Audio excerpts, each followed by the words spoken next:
What is up, everybody? Jesse here with Ultimate Punching. I have to just clear the air right now. Like, we have seen some crazy stuff in the last few days. Crazy stuff going on with John Jones, Connor's pictures that ended up on the internet. And it got me thinking, like, what is behind all the crazy stuff that's going on with a lot of these former UFC fighters, right? And the bottom line is, I think there's a good chunk of the UFC roster that are battling some crazy demons, right? I think there are just some guys who, whatever they've gone through, whatever the case may be, it's something that they're dealing with, right? And so what I thought I'd do today is look into some of the most popular UFC fighters and just looking at, who is battling with the most demons. And we're making a tier list of this. So without further ado, let's jump right into it. So we're just going to start left to right. And I'm going to take you through who's dealing with some of the most demons here. So Nick and Nate Diaz, I just put Nate Diaz. I kind of feel like you can count both of them as one. I'm going to be putting them as, at a C tier. It kind of looks like they mellowed out a little bit, but there were some incidences recently that were a little bit crazy, right? Like Nick Diaz out in the bushes looking like he's trying to light things on fire and going a little bit crazy. And just some of the stuff they've brought up in the past, like when Nick Diaz was going to fight George St. Pierre, just talking about some of the things he saw in his childhood and the things they did in Stockton, California there and all these different things. So it's clear that these guys are, I think they're dealing with some demons, but, it looks like they've got somewhat of a handle on it and, fighting clearly shaped their lives in a positive way. So I'm going to put them at a C tier, and it doesn't look like they've truly endangered anybody. Oh, and by the way, I'm going to be adding somebody else to this list very shortly, because I forgot about him, but I just thought about him right now. Buckley. I don't have anything specific to point to with Buckley, so I'm going to put him at a D tier list. But it has been said that he, for whatever reason, can't stay in a gym, and that he ends up having beef with like basically everybody at every gym he's ever been to. And like some people have commented that like this guy, he just seems dangerous, right? I don't really know what's behind it, but clearly like there is something in there where, if you can't maintain decent relationships and stay professional and do what you need to do in order to be successful at a certain gym or in your professional career. And that's not to say he's not successful, right? Like obviously he's working his way up. That recent loss to Usman, but before that he was on a 6 or 7 fight winning streak at welterweight. Like clearly he's doing some of the right things, but it's just interesting. It's interesting. So the next person is Rose Namajunas. I'm going to put her at D, maybe C. This may change. I'm not sure.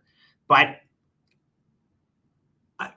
something happened to Rose, and I can't put my finger on it, right? Like, after that fight with Carla Esparza where she lost the strawweight belt, it just seems to me like something crazy happened. Like, I don't know what it was. Because let's not forget, Rose beat Weili twice. Weili, who right now is the most dominant champion strawweight has ever seen, Rose beat her not once, but twice. And since then, she's been kind of inconsistent, right? At 125, like she's had some good wins, she's had some losses, different things like that. And I just can't help but feel like she's wrestling with something in the background. It's not, it hasn't come out in kind of like, violence or being arrested or breaking the law or anything like that. But it seems like there's something in there that she's dealing with that is impacting her performance, right? Because when she is on, right? Like she's so good, and she can absolutely beat the best people in the world, but when she's off, she's terrible, right? Um, and so like we kind of saw that in the Carla Esparza fight where she lost the belt, and we saw, against, but those times when she was fighting Wei Li, it was perfect. She was absolutely perfect, right? And so it's just interesting to see. And I'd be interested to know what, there were those accusations. I think it was her coach groomed her, all these different things. Whether or not that's true, nobody really knows. But whatever she's dealing with, clearly it's something. She doesn't get, it impacts her performance, right? So I'm going to put her at D tier as well. Francis Ngannou, I'm putting him at B tier. But here's the thing, right? Francis Ngannou, like he went through a lot in his life in terms of like being homeless, being broke, escaping, Cameroon, all these different things. And then on top of which, recently his 1-year-old son passes away, right? And we haven't seen a ton of activity out of Francis. Obviously, he's not in the UFC, but he's in PFL and he did his boxing and he's a former UFC champion. But you know, when he fought that Brazilian guy, I forget his name, but he beat him inside of one round, and you could just see like when he was doing his job, when that guy was down and Francis was kind of pounding him out to get the win, like there was so much emotion behind those shots. There was so much anger and irritation and just all of these things in there. And he was saying that, please in his post-fight speech, please remember my son. It's all these things, right? And so I'm putting him at B tier just because those scars are crazy. Like we've heard Mike Tyson say, like you never get over the loss of a child, right? So that's probably something that he's going to battle with the rest of his life. But Francis has a good head on his shoulders. He seems like a really good guy.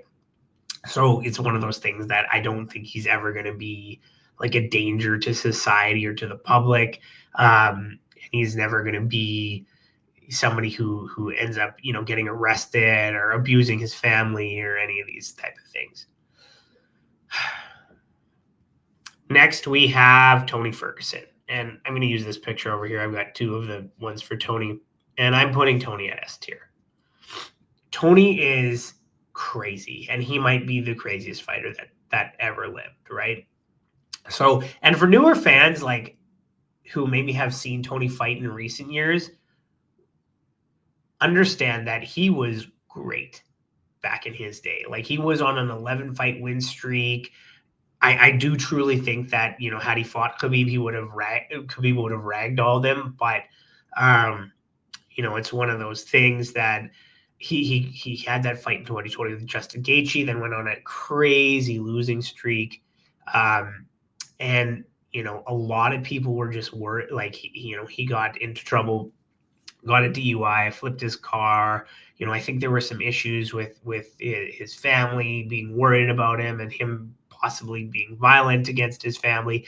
There are even reports of like I think he was sitting near Sean Strickland at one point, and like some conversations were happening, and then Sean Strickland, who's known to be crazy in and of himself, was saying that like, man, Tony's crazy. Like he's too much for me. He's one of the few people to survive Hell Week with that David Goggins guy. And a lot of people were so worried that like if he retired from fighting, he might actually, commit suicide or something like this, just because like fighting was everything to him. And like at the end of the day, the body just can't keep up with it forever. And especially for Tony, like all the fights he had were absolute wars, right? Donald Cerrone, Anthony Pettis, all of these fights were just soaked in blood, tons of damage. And then that fight that he had with Justin Gaethje was absolutely like annihilation. So with Tony, I'm putting him at S tier. He has been arrested with DUIs and these other type of things. and he's had like there have been reports of issues with the family, things like that. So I'm putting Tony in S tier. Next, Sean Strickland. I'm putting him in A tier. Sean Strickland clearly is dealing with some demons, and he admits as much. When he had won the belt, he kind of went off on the abuse that he suffered as a child, and he clearly has some PTSD from that. Now, the thing is, he does seem to know how to channel it, at least in a certain way, where he he talks about how he keeps the demons at bay by going to the gym, by sparring, by doing all these different things, by keeping himself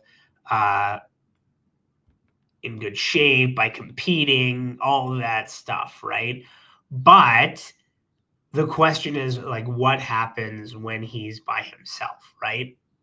And it's interesting because he says, like, if he has too much time on his hands, it starts to affect him, right? So the one thing I would say about Sean Strickland, he does seem like a relatively like law-abiding citizen and someone who, for the most part, kind of respects law and order. So like even if he has these demons, I don't think he's the type of person to kind of take it out on his family, take it out on society. He might take it out on some punk from YouTube and go ahead and beat up defenseless people who agree to come in the gym and spar him. But I don't think he'd like walk around society, causing mayhem, as it were. Next on our list is Pantoja. Now, Pantoja, I'm going to put him at C tier. I don't know, man. It doesn't seem like there's anything too bad going on with him. He did say like his father abandoned their family when he was a kid, and he hasn't talked too much about it. But just the read I get on him is like he's another guy that's just he's battling with something, but it doesn't seem to impact his performance in any way or how he is. Again, like it's hard because you don't see too much of him, but just some of the comments that he's made and like just the way he carries himself, like you can tell he's been through some stuff. But like I said, I don't think it ends up being violent. I think it's something that he's come to kind of deal with and accept, and he's turned it into something positive. Where right now he's in contention with being the greatest flyweight of all time. So, yeah, I'm putting Pantoja at a C. Gene Silva, I'm putting him in A tier. And the reason I might, you know what? No, I'm going to put him a little bit below that B tier. He seems like such a positive person, right? Like, he seems like, he's very positive. He's happy. Like, when he's in there in the cage, he's high fiving people, he's hugging them. He's trying to be like super sportsmanlike, like, while he's beating their ass, right? But I believe I read that he saw his mother like raped and potentially murdered, like kind of right in front of his eyes when he was a young man or a young boy. And like that's got to stay with you. So, I mean, this is like, I'm going to put that on a similar level to Francis Ngannou. And once again, like he seems like he's got a good head on his shoulders. He seems like quite a positive person, but like there are certain situations like in the octagon and just kind of how the look he has on his face sometimes where it's like this guy's kind of he's been through it, right? And so his career's still young. It's hard to say, but I definitely think that I'm putting him as a B tier. Jamal Hill. Now I don't know too much about Jamal Hill, but I'm probably going to put him next to Sean Strickland. And there's a couple of reasons for that. So number one is he did get into that kind of physical altercation with a brother-in-law. I think it was his brother-in-law a couple years ago. This was when he was champion. And he had so there was that. And then it's just interesting because I feel like he's wrestling with some demons also due to the fact that number one, like he can't seem to let things go on social media. Like a lot of the kind of haters, quote unquote, out there who, talk shit and do all these different things, most UFC fighters just like, okay, I'm not even going to respond to this BS, right? Um, but he's kind of in there to the point where like he's got his social media settings where people can't like tag him and stuff because I think it riles him up, right?